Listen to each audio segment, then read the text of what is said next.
this episode, we're taking the trusty Skyhawk from Squamish to Pemberton, and we're going to go meet up with Kevin Maher, and he's doing his low-level aerobatic checkout, so he can do his air shows this year. So we're about 17 minutes away. We'll see you at Pemberton. Pemberton traffic. Hotel November Zulu is turning the final 2-4.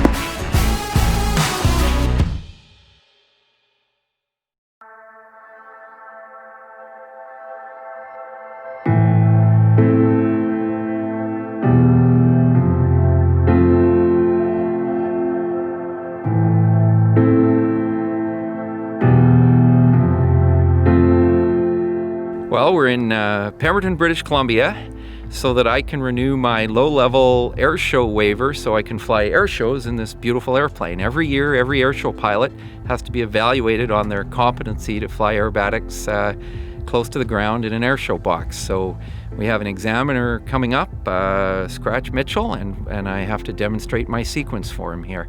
This is a little bit different for me because the last 3 years I've been flying air shows in a Stearman biplane. So this is the first year, this is my initial qualification on this airplane. The challenge in the Stearman is it rolls very slowly and it runs out of energy very quickly. This airplane maintains energy in the sequences unless it's really hot and high. So this airplane in some ways is much, much easier to fly aerobatically than the Stearman. The issue with this airplane is it has a bit of a sharp stall, and that's something you want to avoid close to the ground. So you have to be very cognizant of that. And also it's going much faster. We're doing 250 miles an hour at times. So you need to plan the amount of real estate both horizontally and vertically for your maneuvers, whereas the Stearman would fly in a much smaller display box. I'm looking forward to this, but yeah, check ride butterflies, everyone gets them. You don't just want to pass it, you want to impress an examiner. You want to do well. So I'm Rob Scratch Mitchell. I'm an airshow pilot. I've been an airshow pilot for years, both in the military and in civilian life now. But above that, I'm one of the evaluators of the airshow industry, and there's a few of us that grant the yearly license, if you will, to fly in air shows. So today I'm evaluating Kevin on his air show routine for the next season. He hasn't flown air shows in a year, and so he's getting it back, this license, but he's also getting on a new airplane. And I haven't worked with him before, so we're doing a fairly exhaustive evaluation. In this type of routine, what do you think the biggest risks are? Talk to me about that, what you're understanding, the physiology and the psychology of the pull response in an airplane. I'm really glad you're speaking in terms of energy versus airspeed. Give me two scenarios where you don't like what you see at the top. In your routine, what have you designed your recovery G to be?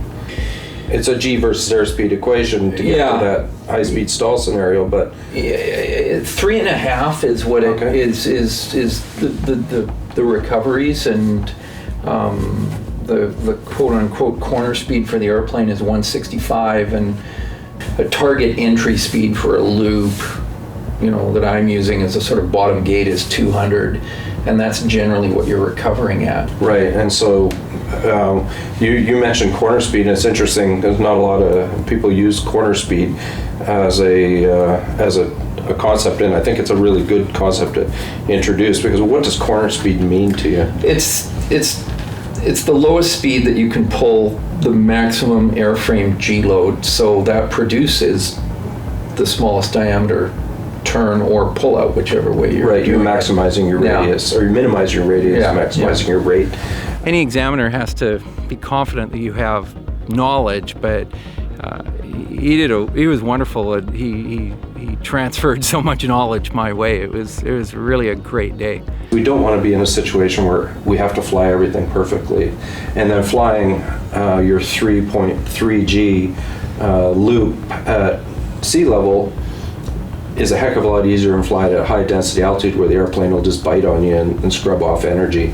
Planning and understanding what you're doing is vital before you go and do it. There's no ad hoc wing it in this business. You plan and analyze and make sure the outcome is totally assured before you go out and fly it.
That worked out so much better. I want to see him now go up here and correct to the show line back. And it's just one of those skills that an airshow pilot needs to do, or to have, is to be able to correct to a show line once they get off. Because wind pushes you off, the airplane behavior might push you off the line, but look, he just corrected right back, and that's what I wanted to see. You always want to fly better. The first sequence I flew, I wasn't happy with at all. The second one, I flew much, much better, and that certainly came out in the debriefing. You know, I've certainly met the standard, but I want to get better, and I learned some things today that I can work on to be better.